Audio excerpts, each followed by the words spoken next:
Welcome back to another episode of Movie Club Society. I just finished watching the brand new Fantastic Four movie, and let me tell you, this movie is freaking awesome. It's got heart, the action, and cosmic level stakes. Marvel really went all in, and it shows.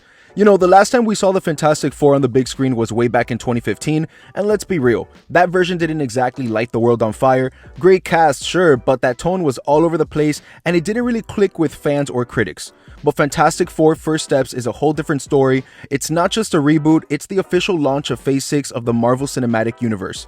This film marks a bold new chapter, totally disconnected from the older versions. And if you're new to all this Phase 6 talk, don't worry, it's not as complicated as it sounds. Marvel breaks its universe into phases to help organize the big picture storytelling. Each phase introduces new heroes, builds up major conflicts, and eventually leads to a huge event that brings everything together. Fantastic Four First Steps is the very first film in Phase 6, which means it's setting the tone for the next wave of Marvel stories. Bigger, bolder, and more cosmic than anything we've ever seen. And the best part? According to Kevin Feige himself, this is a no homework required movie. You don't need to have seen any of the previous Fantastic Four films or even be caught up on the MCU to enjoy it. It's fresh, it's stylish, and it stands completely on its own. So let's talk about the story, because this isn't just another superhero flick. Fantastic Four First Steps takes place in a super stylized 1960s inspired alternative universe called Earth 828. It's got this retro, futuristic vibe that feels vintage, like sci-fi meets modern Marvel. The team, Reed Richards, Sue Storm, Johnny Storm, and Ben Grimm, are already established as heroes. No origin story here, which is honestly refreshing. Instead, they're thrown into the biggest challenge yet,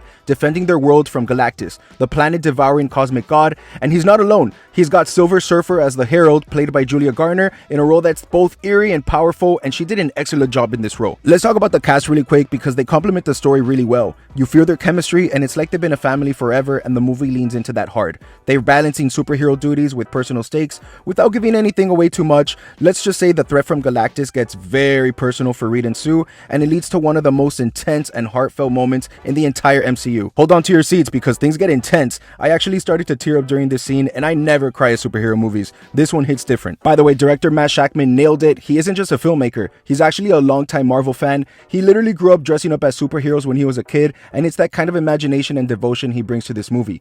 By the way, the score adds a haunting, heroic layer to the story.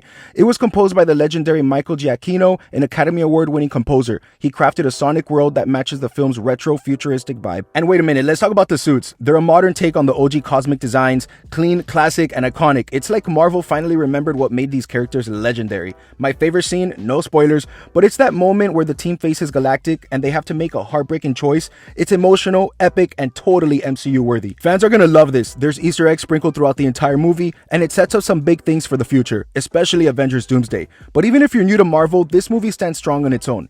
It was honestly so cool seeing the Fantastic Four back on the big screen. The theater I saw it at, absolutely electric. People were cheering at every reveal, laughing at Johnny's one-liners, and that final showdown, wow, it's massive, it's emotional, and it's everything you want from a Marvel climax. The visuals, the stakes, the teamwork, it all just hits. You could feel the whole audience holding their breath. It's one of those moments that reminds you why we love going to the movies. And yes, there's a post-credit scene, and yes, it's a big one, so don't even think about leaving early. Marvel knows how to reward their fans, and this one drops a cosmic level hint that could reshape everything we thought we knew about Phase 6. Trust me, it's worth the wait, and it'll have you talking about it all the way home after watching this movie. So yeah, Fantastic Four First Steps is a must watch. It's got everything: action, emotion, style, and a team you'll fall in love with. I had a really fun time watching this movie, and I'm sure you will too.